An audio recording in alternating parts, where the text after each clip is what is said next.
എല്ലാവർക്കും നമസ്കാരം. വീണ്ടും ഒരു ഫേസ്ബുക്ക് ലൈവ് കുറെ നാളുകൾക്ക് ശേഷം. അത് പക്ഷേ നിങ്ങൾക്കറിയാം സാഹചര്യം എന്താണെന്നുള്ളത്. ഇന്നലെ നമ്മുടെ മന്ത്രി വീണ ജോർജിനെ ആക്രമിച്ചു എന്ന് പറഞ്ഞുകൊണ്ട് നടത്തുന്ന നാടകം, തീർച്ചയായിട്ടും നാടകം തന്നെ പറയേണ്ടി വരും. ഒരു ദൃശ്യം പോലും അവൈലബിൾ അല്ല മന്ത്രിയെ ആക്രമിക്കുന്നത്.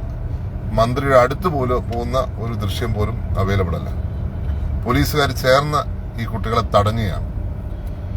എന്നിട്ടും എന്തോ വലിയൊരു വിപത്ത് സംഭവിച്ചു എന്ന രീതിയിൽ സർക്കാർ പ്രവർത്തിച്ചുകൊണ്ടിരിക്കുന്നു. ഈ അവസരത്തിൽ എനിക്ക് ഓർമ്മ വരുന്നത് കൃത്യം 13 വർഷങ്ങൾക്ക് മുമ്പ് 2013 ഒക്ടോബർ 27 എന്നുള്ള ദിവസമാണ്. അന്ന് കണ്ണൂർ പോലീസ് ഗ്രൗണ്ടിലേക്ക് ചെന്ന എന്റെ പിതാവിനെ പിതാവിന്റെ വണ്ടിയുടെ നേരെ ലാത്തി ഉൾപ്പെടെ വലിച്ചെറിയുകയും കല്ലെറിയുകയും അദ്ദേഹത്തെ പരിക്കേൽപ്പിച്ച ആ സാഹചര്യം ഞാൻ ഓർക്കുകയാണ്.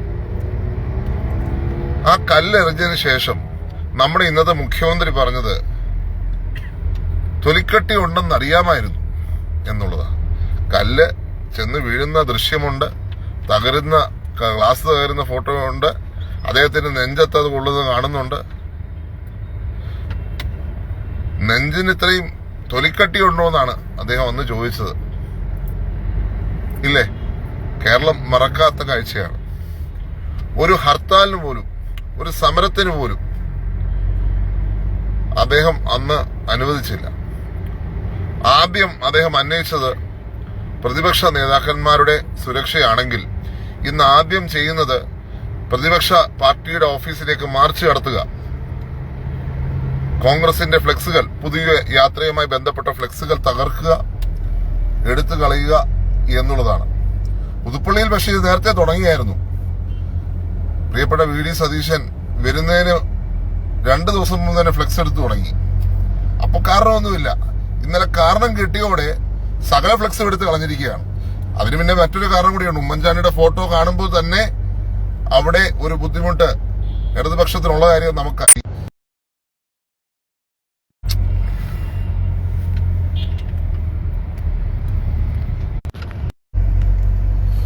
സോറി, എന്റെ ഫോൺ വന്നതാണ്.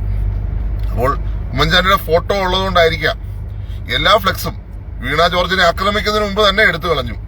ഇന്നലെ മൊത്തത്തിൽ എടുത്തു കളഞ്ഞു. ഇത് സ്ഥിരം ഒരു ശൈലിയാക്കി മാറ്റിയിരിക്കുകയാണ്. പ്രതിപക്ഷ നേതാവിനെ ആക്രമിക്കാനായിരിക്കും അടുത്ത ശ്രമം നടക്കുന്നത്. അതുകൊണ്ട് ഈ തരത്തിൽ ഉള്ള മുന്നോട്ട് പോകുന്നത് ഇടതുപക്ഷത്തിന് 2 അവാർഡുകൾക്ക് സ്കോപ്പ് ആയി കഴിഞ്ഞു. ഇപ്പോൾ തന്നെ 2 അവാർഡുകൾക്ക്, നോബൽ പ്രൈസിന്റെ ചെമ്പും സ്വർണമാക്കുന്നതിന് വേണ്ടി കെമിസ്ട്രിയുടെ നോബൽ പ്രൈസും, അതുപോലെ തന്നെ ഏറ്റവും അവസാനം നടന്ന മെഡിസിനുള്ള നോബൽ പ്രൈസും.